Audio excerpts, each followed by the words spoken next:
When I was 11, I wrote my very first book. Nobody took it seriously, not even me. കുറേ പേര് എന്നോട് ചോദിക്കുന്നുണ്ട് എങ്ങനെയാണ് സമയം മാനേജ് ചെയ്യുന്നത്, അല്ലെങ്കിൽ നമുക്ക് എഴുതാൻ ആഗ്രഹമുണ്ടെങ്കിൽ എങ്ങനെയാണ് പബ്ലിഷ് ചെയ്യേണ്ടത്, how can we become an author, അല്ലെങ്കിൽ ഒരു പബ്ലിഷറിനെ എങ്ങനെ കണ്ടെത്താം. അങ്ങനെയുള്ള കുറേ ക്വറീസ് കാരണം എൻ്റെ ഇൻബോക്സ് ഫ്ലഡഡ് ആവാറുണ്ട് സംടൈംസ്. അപ്പം this is for those who are very keen to publish a book or those are dying to become an author. എങ്ങനെയാണ് ഞാൻ തുടങ്ങിയെന്ന് പറയാം. I was totally into books എന്ന് പറഞ്ഞാൽ I was dying to read. ഈ ഒരു ദിവസം ഒരു ബുക്ക് കിട്ടിയില്ല, ഉറക്കം വരാത്തൊരവസ്ഥയായിരുന്നു. ഞാൻ ആദ്യമായിട്ടൊരു ബുക്ക് വായിക്കുന്നത് 1ാം ക്ലാസ്സിൽ പഠിക്കുമ്പോഴായിരുന്നു. And it was twin fairy tales.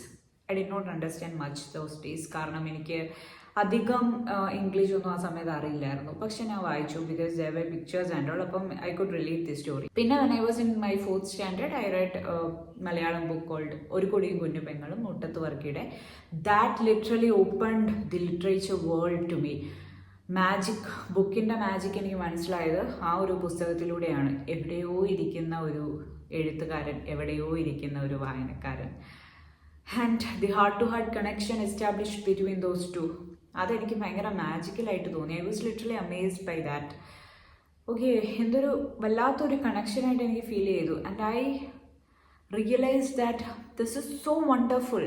എനിക്ക് റിയൽ ലൈഫിൽ ഒരിക്കലും എക്സ്പീരിയൻസ് ചെയ്യാൻ പറ്റാത്ത ഒരു സാധനം എനിക്ക് ഈ ബുക്സിലൂടെ കിട്ടുമെന്ന് എനിക്ക് മനസ്സിലായി.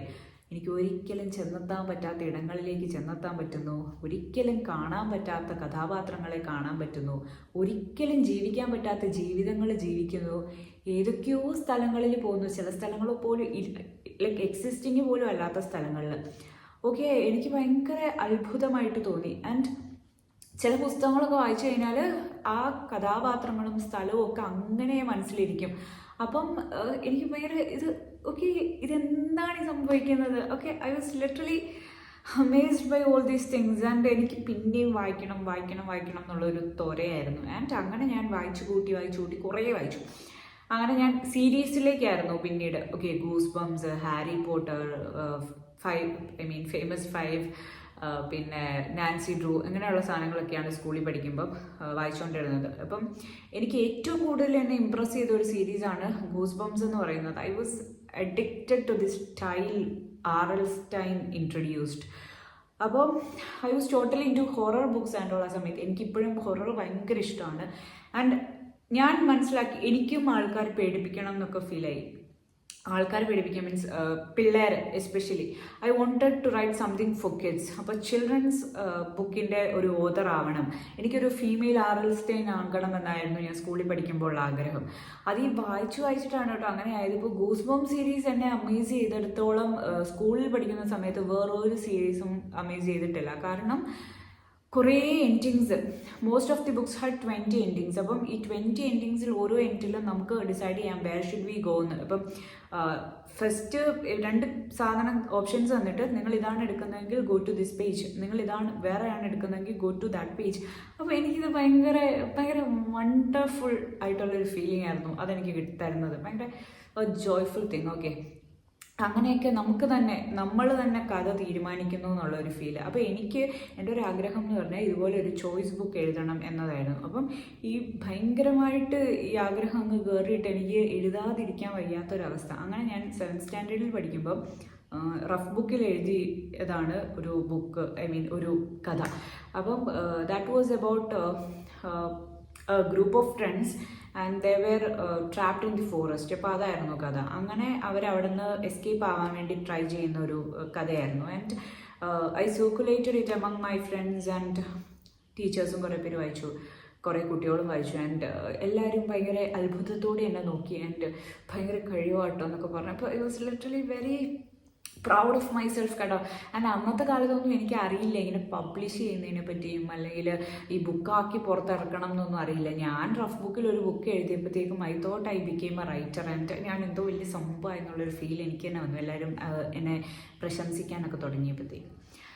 അങ്ങനെയാണ് റൈറ്റിംഗ് തലയിലേക്ക് കയറിയത്, വായിച്ച് തലയിൽ കയറിയതാണ്.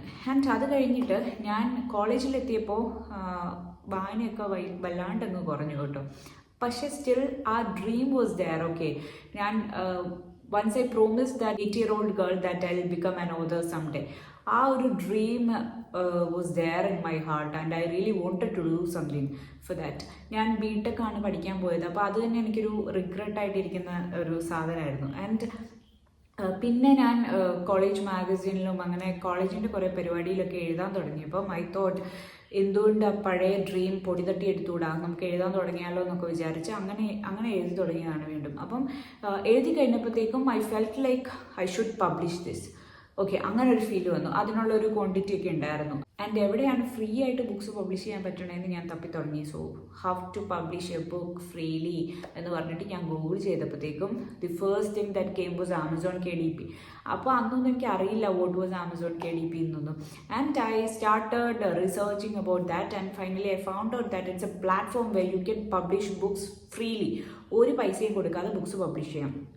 ആൻഡ് അങ്ങനെ ഞാൻ എൻ്റെ first children's fantasy fiction Eliza and the midnight fairy എന്ന് പറയുന്ന ബുക്ക് ആമസോൺ KDP കൂടെ പബ്ലിഷ് ചെയ്തു. And the feeling okay after that ഭയങ്കര സാറ്റിസ്ഫൈങ് ആയിട്ടുള്ളൊരു ഫീലിംഗ് കിട്ടി. Because that was my dream and you have become a published author എന്നുള്ളൊരു feel എനിക്ക് കിട്ടി, ഒരു പൈസ പോലും മുടക്കാതെ. പക്ഷെ ഞാൻ കഷ്ടപ്പെട്ട് എഴുതി, സമയം കണ്ടെത്തി എഴുതി കേട്ടോ.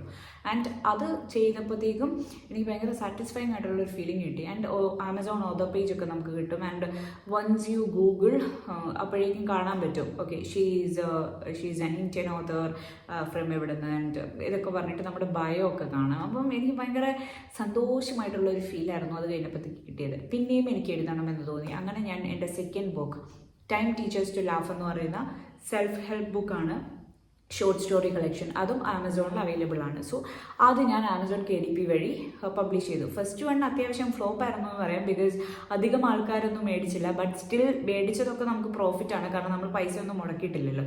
And second one did better than the first one. Okay, അപ്പോൾ I was very satisfied again. ഇപ്പോഴും നമ്മൾ പബ്ലിഷ്ഡ് ഓതറാണ്, 2 ബുക്സിൻ്റെ പബ്ലിഷ്ഡ് ഓതറാണ്, പൈസ ഒന്നും നമ്മൾ മുടക്കിയിട്ടില്ല. ബട്ട് സ്റ്റിൽ മന്ത്ലി നമുക്കൊരു റവന്യൂ കിട്ടും. ഓക്കെ, ഇത്രയും കോപ്പീസ് സോൾഡ് ആയി ആൻഡ് യു ഗോട്ട് ദിസ് എന്ന് പറഞ്ഞിട്ട് മെസ്സേജ് വരുമ്പം it's such A satisfying feeling and I was on cloud nine seriously. Sorry. അപ്പോൾ അങ്ങനെ കോളേജൊക്കെ കഴിഞ്ഞ് കഴിഞ്ഞപ്പോഴത്തേക്കും ഐ തോട്ട് സീരിയസ് ആയിട്ട് പബ്ലിഷ് ചെയ്താലോ. അപ്പോൾ എനിക്ക് ജോലിയൊക്കെ ആയി കേട്ടോ. ആൻഡ് എനിക്ക് സീരിയസ് ആയിട്ട് പബ്ലിഷ് ചെയ്യുക എന്ന് പറയുമ്പോൾ അത് എന്താ ചെയ്യേണ്ടത്, എങ്ങനെയാണ് ചെയ്യേണ്ടതെന്ന് എനിക്ക് ഒരു ഐഡിയ ഇല്ലായിരുന്നു. അങ്ങനെ ഞാൻ ഗൂഗിൾ ചെയ്തു. വേറെ കുറേ പ്ലാറ്റ്ഫോംസിലൊക്കെ നമ്മൾ നോക്കിയായിരുന്നു, പക്ഷേ ഫ്രീ പബ്ലിഷിങ്ങിനൊക്കെ ഒന്നല്ലേ ഡിലേ, അങ്ങനെ കുറേ കാര്യങ്ങൾ അല്ലെങ്കിൽ കുറേ സ്റ്റെപ്സ് പ്രൊസീജിയേഴ്സ് ഒക്കെ ഉണ്ടായിരുന്നു. അപ്പോൾ എനിക്ക് സെൽഫ് പബ്ലിഷിങ് നല്ലൊരു വഴിയായിട്ട് റിസർച്ച് ചെയ്തപ്പോൾ തോന്നിയിട്ട് ഞാൻ ബെസ്റ്റ് സെൽഫ് പബ്ലിഷിങ് പ്ലാറ്റ്ഫോം നോക്കി. അപ്പോൾ അന്നേരം എനിക്ക് ആദ്യം കണ്ടത് ബ്ലൂ റോസ് പബ്ലിഷേഴ്സ് എന്ന് പറയുന്ന ഒരു സ്ഥലമാണ് കേട്ടോ. And I really regret publishing A book there seriously. അപ്പോൾ അത് ഞാൻ എടുത്തിട്ട് അവരുമായിട്ട് കോൺടാക്ട് ചെയ്തപ്പോൾ ബേസിക് പാക്കേജ് 5,000 റുപ്പീസിൻ്റെ ഒരു പാക്കേജ് ആയിരുന്നു അന്ന്. ആൻഡ് അത് ഞാൻ എടുത്തു. പക്ഷെ അത് ഫ്ലോപ്പായി എന്ന് തന്നെ പറയാം, ബിക്കോസ് നല്ലൊരു കഥയായിരുന്നു എന്ന് ഞാൻ വിശ്വസിച്ച ഒരു സാധനമാണ് ഞാൻ അവർക്ക് കൊടുത്തത്. കവർ പേജ് തന്നെ കൊളായിപ്പോയി. നമ്മൾ കൊടുക്കുന്നതിൻ്റെ സൈസും അതുപോലെ തന്നെ ക്ലാരിറ്റി ഒന്നും അവരൊന്നും ചെയ്യില്ല, അതേപടി അവർ ചെയ്തു വെക്കും. അവരുടെ ഭാഗത്തുനിന്ന് ഒന്നുമില്ല. അതായിരുന്നു ബേസിക് പാക്കേജ്. അതൊന്നും എനിക്ക് മനസ്സിലായില്ല. അപ്പം ഫ്ലോപ്പ് കവർ പേജ് ആയിപ്പോയി. പിന്നെ അതിൻ്റെ layout of font they change nothing. ഞാൻ കൊടുത്തപടി അവരത് പ്രിൻ്റ് ചെയ്ത് വെച്ചു. And I was really disappointed. വേണ്ടാന്നൊക്കെ പിന്നെ പറഞ്ഞിട്ട് കാര്യമൊന്നുമില്ല, ഓൾറെഡി അവരത് ചെയ്തു എന്നൊക്കെ പറഞ്ഞ് അങ്ങനെ. പിന്നെ അത് കഴിഞ്ഞുള്ള ഫോളോ അപ്പ് ആണെങ്കിലും ഒക്കെ എല്ലാം ഫ്ലോപ്പായിട്ടാണ് എനിക്ക് തോന്നിയത്. സോ അങ്ങനെ ഗൂഗിൾ ചെയ്യുമ്പോൾ നിങ്ങൾക്ക് ബ്ലൂ റോസ് വരുന്നുണ്ടെങ്കിൽ please don't dope that, because you will be very much disappointed later. ആൻഡ് അത് കഴിഞ്ഞിട്ട് പിന്നെ സ്റ്റോപ്പ് ചെയ്യാൻ പറഞ്ഞാൽ അവർ സർക്കുലേഷൻ സ്റ്റോപ്പ് ചെയ്യില്ല. Like they do whatever they want, അത്രയേ ഉള്ളൂ. നമ്മൾ പറയുന്നതൊന്നും അവർ കേൾക്കില്ല, എന്തൊക്കെയൊക്കെ കാണിച്ചു കൂട്ടുന്നു, അത്രയേ ഉള്ളൂ. നമ്മൾ കൊടുക്കുന്ന സാധനം എന്തൊക്കെയൊക്കെ ആക്കി അവർ പ്രിൻറ്റ് ചെയ്യും. ആൻഡ് കോപ്പീസിൻ്റെ ക്വാളിറ്റി ഒക്കെ വെരി ചീപ്പ് എന്ന് തന്നെ പറയാം. So I was really embarrassed. Okay, ഒരു ബുക്ക് പബ്ലിഷ് ചെയ്തത് ഇത്ര എംബാറസ്മെൻ്റ് ആവുമെന്ന് തോന്നിപ്പോയി. ഓക്കെ, ആൻഡ് അത് കഴിഞ്ഞപ്പോഴത്തേക്കും ഓക്കെ 23 എന്ന് പറയുന്ന ഒരു പോയട്രി കളക്ഷൻ ഞാൻ പബ്ലിഷ് ചെയ്തു. ആൻഡ് ബുക്ക് ലീഫ് പബ്ലിഷേഴ്സ് എന്ന് പറയുന്ന ഒരു പബ്ലിഷറായിരുന്നു അത്. And that was based on A competition they conducted and ഒരു പൈസ പോലും കൊടുക്കാതെയാണെന്ന് ചോദിച്ചാൽ പബ്ലിഷ് ചെയ്ത ഒരു പൈസ പോലും കൊടുക്കാതെയാണ്. പക്ഷേ ഒരു രജിസ്ട്രേഷൻ ഫീസ് ഉണ്ടായിരുന്നു. 21 ഡേയ്സിൽ 21 points you have to submit and അത് അവർ ബുക്കായിട്ട് പബ്ലിഷ് ചെയ്യുമ്പോൾ okay that was also a very satisfying feeling. കാരണം ഇത് കംപ്ലീറ്റ് ചെയ്തപ്പോഴത്തേക്ക് ബുക്കായിട്ട് അത്യാവശ്യം കുഴപ്പമില്ലാത്തൊരു ബുക്കായിട്ട് സാധനം കിട്ടി. അപ്പം അതും ഫ്രീ ഓഫ് കോഴ്സ് പബ്ലിഷിംഗ് എന്ന് തന്നെ പറയാം. അത് കഴിഞ്ഞിട്ട് പിന്നെ ആണ് ഞാൻ ഇതിലേക്ക് തന്നെ ഇറങ്ങി തിരിച്ചത്. എന്താണിതെന്നൊക്കെ എനിക്ക് അറിഞ്ഞു തുടങ്ങിയത് ഞാൻ പബ്ലിഷ് ചെയ്ത് കഴിഞ്ഞപ്പോഴത്തേക്കുമാണ്. അത് കഴിഞ്ഞ് ഞാൻ എൻ്റെ ബിനീത് ദി ഗോൾഡൻ ചെയിൻ ബുക്കിൻ്റെ സെക്കൻഡ് എഡിഷൻ ഇറക്കാൻ തീരുമാനിച്ചു. അങ്ങനെ യൂണിക്കോഡ് പബ്ലിഷേഴ്സിനെ കോൺടാക്ട് ചെയ്യുന്നത് തൃശ്ശൂരുള്ള ഒരു പബ്ലിഷറാണ്. അപ്പോൾ അവർ എന്നോട് ബേസിക് പ്രിൻറ്റിങ് കോസ്റ്റാണ് മേടിച്ചത് ആൻഡ് അതിൻ്റെ ഏകദേശം ഇരട്ടി പൈസ എനിക്ക് തിരിച്ചു കിട്ടി ബുക്ക് വിറ്റ്. അപ്പോൾ I was really satisfied and ബുക്കിൻ്റെ ക്വാളിറ്റി ഒക്കെ was really nice. Cover page ആണെങ്കിലും അവർ ഡിസൈൻ ചെയ്ത് തന്നു. നല്ലൊരു സാറ്റിസ്ഫൈങ് സാധനമാണ് കിട്ടിയത്. പക്ഷേ ആമസോൺ, ഫ്ലിപ്കാർട്ട് അവൈലബിലിറ്റി ഒക്കെ സെറ്റാക്കുമെന്ന് പറഞ്ഞിട്ട് സെറ്റായില്ലായിരുന്നു. So I was disappointed again. And അത് കഴിഞ്ഞിട്ട് ഞാൻ കോർപ്പറേറ്റ് പുരാണം എന്ന് പറയുന്ന ഒരു ആന്തോളജി ഇറക്കി. അത് കുറേ ആൾക്കാർ കൂടി 10 പേര് കൂടി ഇറക്കിയതാണ്. പക്ഷേ I was leading that crew and അങ്ങനെ നമ്മൾ ചെയ്തത് മാൻകൈൻഡ് ലിറ്ററേച്ചറിനെ വെച്ചിട്ടാണ്. അപ്പം I understood that mankind literature is really one of the best options for self publishing. കാരണം നമ്മൾ പൈസയൊന്നും മുടക്കണ്ട, പക്ഷേ ദിൽ ഡു എവ്രിതിങ്. സ്റ്റാൻഡേർഡ് പബ്ലിഷിംഗ് ഹൗസിൻ്റെ എല്ലാ സാധനങ്ങളും അവർക്കുണ്ട് ആൻഡ് എല്ലാം അവർ ചെയ്തോളും. ആൻഡ് ആമസോൺ, ഫ്ലിപ്കാർട്ട്, പല ബുക്ക് സ്റ്റോഴ്സിലും അതുപോലെ എക്സിബിഷൻസിന് എല്ലായിടത്തും ഇവരുടെ ബുക്സ് അവൈലബിൾ ആണ്. ഞാൻ പ്രീവിയസ് പബ്ലിഷറിനോട് മറ്റേ എക്സിബിഷൻസിനൊക്കെ അവൈലബിൾ ആക്കാമെന്നൊക്കെ ചോദിച്ചിട്ട് അതൊന്നും നടന്നില്ലായിരുന്നു. പക്ഷേ ഇവരുടെ സാധനം എല്ലായിടത്തും, എല്ലാ ബുക്ക് സ്റ്റോൾസിലും, എക്സിബിഷന്, ഈവൻ ഷാർജ ഇൻ്റർനാഷണൽ ബുക്ക് ഫെയറിന് പോലും ഇവരുടെ സ്റ്റോളുണ്ട്. സോ റിയലി ഗുഡ് പ്ലാറ്റ്ഫോമാണ് മാൻകൈൻഡ് ലിറ്ററേച്ചർ എന്ന് പറയുന്നത്. പൈസ കൊടുക്കുകയൊന്നും വേണ്ട, പക്ഷേ നമ്മളെ ബുക്ക് വിറ്റ് പോകുന്നതനുസരിച്ച് അവർ പ്രിൻറ്റിംഗ് കോസ്റ്റ് അതിൽ നിന്ന് എടുക്കും ആൻഡ് അതിന് ശേഷമുള്ള ബുക്സ് വിൽക്കുന്നതിന് പെർസെൻറ്റേജ് റോയൽറ്റി നമുക്ക് കിട്ടും. മച്ച് റോയൽറ്റി ഒന്നുമില്ല, ബട്ട് സ്റ്റിൽ നമ്മളൊന്നും മുടക്കണ്ടല്ലോ. സാധാരണ നല്ലൊരു പബ്ലിഷിംഗ് ഹൗസിൽ ചെയ്യുമ്പോഴും നമ്മൾ പൈസ ഒന്നും മുടക്കണ്ട. അവർ ഇത് വിറ്റ് പോകുന്നതിൽ നിന്ന് അവരെടുക്കുകയാണ് ചെയ്യേണ്ടത്. So same procedure. So it is really A good option. അപ്പം ഞാൻ പുതിയ ആൾക്കാരോട് പറയുന്നത് മാൻകൈൻഡ് ലിറ്ററേച്ചറിലേക്ക് പോകാനാണ്. ബിക്കോസ് റിയലി ഗുഡ് പ്ലാറ്റ്ഫോമാണ്. നമ്മൾ പൈസ ഒന്നും മുടക്കാൻ വേണ്ട, പക്ഷേ you will get A very satisfied feeling. Okay. And അധികം സമയം എടുക്കില്ല. 3 to 4 months ബുക്ക് റെഡി ആയിട്ട് കിട്ടും. ഓക്കെ. ആൻഡ് ഇത് ശേഷമുള്ള ഒരു പരിപാടി എന്ന് പറയുന്നതാണ് പ്രൊമോഷൻ വർക്ക്. അപ്പം ഇതിൻ്റെ പ്രൊമോഷന് വേണ്ടിയിട്ട് നമ്മൾ what I really do is ഞാൻ യൂട്യൂബിലിടും, ഇൻസ്റ്റഗ്രാമിലിടും. പിന്നെ ഇൻസ്റ്റഗ്രാമിൽ ആഡൊക്കെ ചെയ്യുമ്പോഴത്തേക്കും അതിൽ നിന്നൊക്കെ കണ്ടിട്ട് കുറേ പേര് കുറേ നമുക്ക് സെയിൽ വരാറുണ്ട്. ആൻഡ് പിന്നെ what you can do is reviews ഉണ്ട്, ഒരുപാട് റിവ്യൂസ് ഉണ്ട്, അവർക്ക് അയച്ചു കൊടുക്കുക. ഫ്രീ കോപ്പീസ് കുറേ പേർക്ക് അയച്ചു കൊടുക്കുക. ആദ്യമായിട്ടൊക്കെ പബ്ലിഷ് ചെയ്യുകയാണെങ്കിൽ നമ്മൾ പൈസ ലാഭം എന്നൊന്നും പറഞ്ഞിരുന്നിട്ട് ഒരു കാര്യമില്ല. നമ്മൾ അങ്ങോട്ട് എല്ലാവർക്കും അയച്ചു കൊടുക്കുക. ആൻഡ് കുറേ അധികം ആൾക്കാർക്ക് അയച്ചു കൊടുക്കുമ്പോഴത്തേക്കും ഏതെങ്കിലുമൊക്കെ ചിലർക്കൊക്കെ ഇഷ്ടപ്പെടുമല്ലോ. അപ്പോൾ അവരൊക്കെ നല്ല അഭിപ്രായങ്ങൾ പറയുമ്പോൾ അവരുടെ ഫോളോവേഴ്സൊക്കെ അത് കാണും, കുറച്ച് പേരൊക്കെ വായിക്കും. ഈവൻ ദോ വായിച്ചില്ലെങ്കിലും നമുക്ക് കുറച്ച് റീച്ച് കിട്ടും. അപ്പം that is what we need. പിന്നെ വിസിബിലിറ്റിക്ക് വേണ്ടി you can hand over to book shops. കുറച്ച് ബുക്ക് ഷോപ്സിലൊക്കെ 3-4 കോപ്പിയൊക്കെ കൊടുത്താൽ അവരൊക്കെ എല്ലാവരും ഡെഫിനറ്റ്ലി മേടിച്ച് വെക്കാറുണ്ട്. അപ്പം അങ്ങനെ അത് അവിടെ വരുന്ന ആൾക്കാർ അറ്റ്ലീസ്റ്റ് അത് നോക്കുകയല്ലേ ചെയ്യും. So you will get visibility. അപ്പോൾ ആദ്യകാലത്തൊക്കെ നമുക്ക് ലാഭം നോക്കിയിട്ട് കാര്യമില്ല, വിസിബിലിറ്റി, റീച്ചൊക്കെയാണ് നമ്മൾ കൺസിഡർ ചെയ്യേണ്ടത്. പിന്നെ അത്യാവശ്യം എല്ലാ ട്രഡീഷണൽ പബ്ലിഷിംഗ് ഹൗസസിനും ഈ സെൽഫ് പബ്ലിഷിംഗ് എന്ന് പറയുന്ന സാധനമുണ്ട്. ഇപ്പോൾ ഗ്രീൻ ബുക്സിനെ ഞാൻ കോൺടാക്ട് ചെയ്തിട്ടുണ്ട്. എന്തോ 30,000 എന്തോ ആണ് അവരുടെ പാക്കേജിൽ വരുന്നത്. അപ്പോൾ അവരത് പബ്ലിഷ് ചെയ്യും. പിന്നെ ഈവൻ DC ബുക്സിനുണ്ട് സെൽഫ് പബ്ലിഷിങ്. കോസ്റ്റ് കുറച്ച് കൂടുതലാണ്. നല്ല നല്ല പബ്ലിഷർ വരുമ്പോൾ കോസ്റ്റ് കുറച്ച് കൂടുതലാണ്. ഒരു 1 ടൈം ഒക്കെ ചിലർ ചെയ്യുന്ന സാധനമാണ്. ഭയങ്കര ഡ്രീമായിട്ടിരിക്കുന്ന ഒരു സംഭവമാണ് ബുക്സ് പബ്ലിഷ് ചെയ്യുക എന്നൊക്കെ പറയുന്നത്. അപ്പം നിങ്ങൾ എഴുതിയൊരു സാധനം ഉണ്ടെങ്കിൽ മാനുസ്ക്രിപ്റ്റ് അയച്ചു കൊടുക്കുക, അല്ലെങ്കിൽ ഈ ഇമെയിൽ ഫോമാറ്റിൽ ട്രഡീഷണൽ പബ്ലിഷിംഗ് ഹൗസസിന് അയച്ചു കൊടുത്താൽ ഡെഫിനറ്റ്ലി കൺസിഡർ സെൽഫ് പബ്ലിഷിംഗ്. പൈസ കൊടുത്താൽ മാത്രം മതി. അത്യാവശ്യം സ്റ്റാൻഡേർഡൊക്കെ അവരാക്കും. Editing, proof reading, layout, setup എല്ലാം അങ്ങനത്തെ സാധനങ്ങളൊക്കെ അവർ നോക്കിക്കോളും. നമ്മൾ പൈസ മാത്രം കൊടുത്താൽ മതി.